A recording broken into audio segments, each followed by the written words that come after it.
And now, it's time for another Dice Tower review with Tom Vasel. Hey everybody, I'm Tom Vasel, and today we're taking a look at a game called War of Supremacy. This is a game in which you have a bunch of various magical creatures, and you are using them and spells to reign supreme over land. Yeah, I know, it's a super generic theme that's been used in many games. But in this game, well, it's really similar to all those other games. But, you know what, let's just look at the game.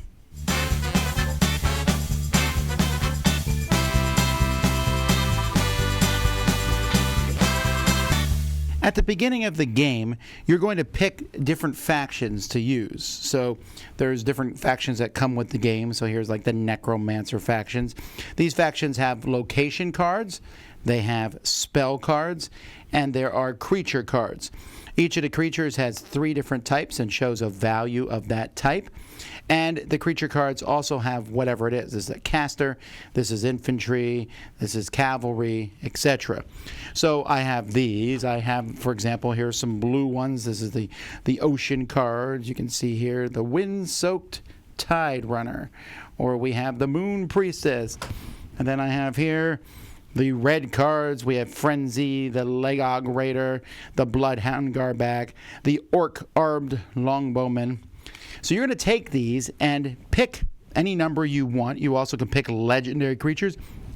And you'll shuffle these together so that you have a deck of all the different colors. So if you're playing what they call the core game, you'll play with 4 of the different factions.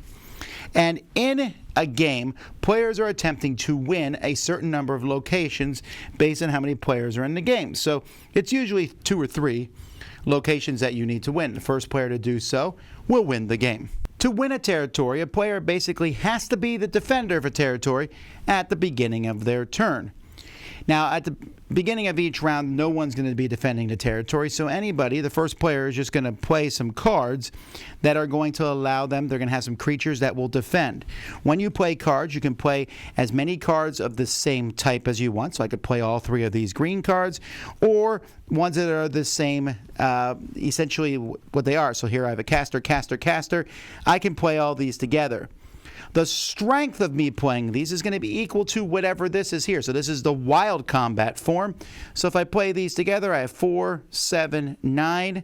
And of course, there's other special abilities that when they're in play. So for example, while in play, this one gets +1/+1/+1 every time a spell card is played. Players will start with 5 creature cards and 3 spell cards. And so maybe the first person will go here.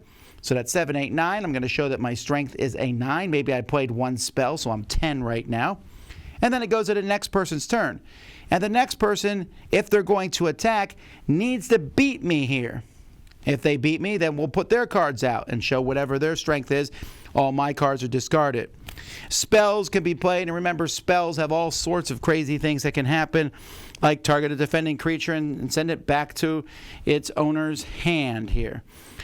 Pick up cards from either deck equal to the number of players. Give one of these cards of your choice to each player. And you don't even have to be involved to do it. Or change to magic combat form. So now we're no longer fighting with wild. Each round we're going to be changing the form. It might be 2 of the forms here. Or it could even be all 3 of them when we're playing. So you're going to keep track of that. If someone ever plays something where they get to 20 automatically, they will win the combat. So getting to 20 ends combat and you win the location. Each location will also have things that will cause effects going on. So for example, all damage from card effects are doubled. Defending players get to pick up a creature card from the deck and place it in their hand if they defend against any opponent. And there's all sorts of different special abilities, again, based on the territories that you pick for a round. There's tokens that are included with the game, and these are in case you get those bonuses like here. It says, while in play, get +1/+1 every time a spell card's played. You can put these tokens on just so you can remember that you've got those bonuses. At the end of a turn, if you have less than 10 cards in your hand, you can draw 2, and you can draw from either deck, either the creature or the spells, and it goes to the next person. And that's pretty much it. You just keep going until someone wins a certain number of locations, and that person wins the game. The game is all about these cards. I think that the numbers on them are pretty easy to see. The the types. This shows, I guess, the rarity of it, which doesn't matter, but these ones with a red hammer, you can only ever have one of them out on the table at a time. The artwork is usually good. Sometimes I don't like this Raging Max stuff, but it's fine, and it's a little, elven sharpshooters and a dryad, it's a little typical fantasy here. Almost has a Magic the Gathering feel to it, the way everything looks. But it's fine, although I do laugh at some of their naming conventions. Woodbeard here. We have the Killer Bunny, ha ha ha. Snowy. And then Hobbenrud. Oh, okay. But there is a ton of cards in here, so there's a lot of variety for sure. The card quality is fine. I mean, it is the whole focus of the game. So there you go.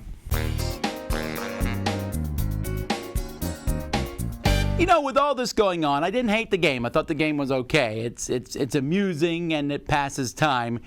I would be careful not to say that I necessarily like the game. It's just way too chaotic for that. The game is crazily chaotic. There's not a lot of strategy there. You just grab the cards in your hand and try to play a big one and then hope that no one can stop you. King of the Hill, Munchkin. It's like a serious Munchkin, I think is the best way to describe this.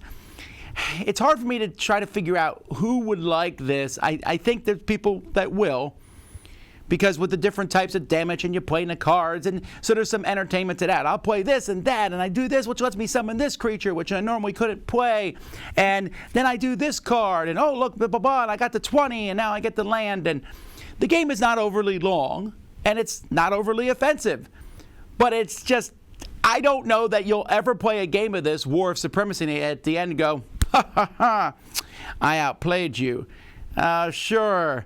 You just played the right cards at the right time, and no one was able to stop you. King of the Hill has to be done really well for it to, shine. So here's my concern with this game, other than the extreme chaos. It's you walk by and you see this on the shelf, you're like, oh, okay, fantasy. Fantasy's fine. I like fantasy, but, we want to see something new and different in this genre, and I'm not sure War of Supremacy offers that in theme.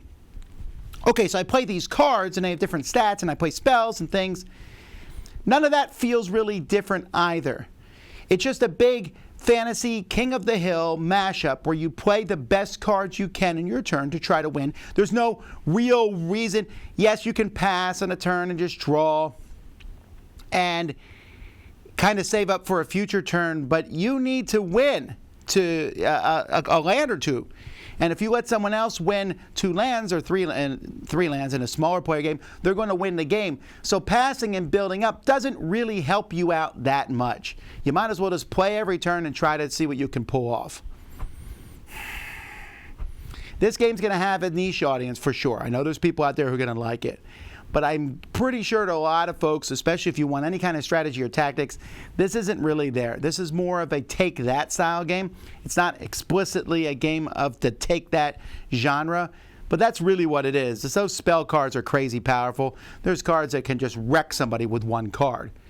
So any long-term plans you may have been planning are gone.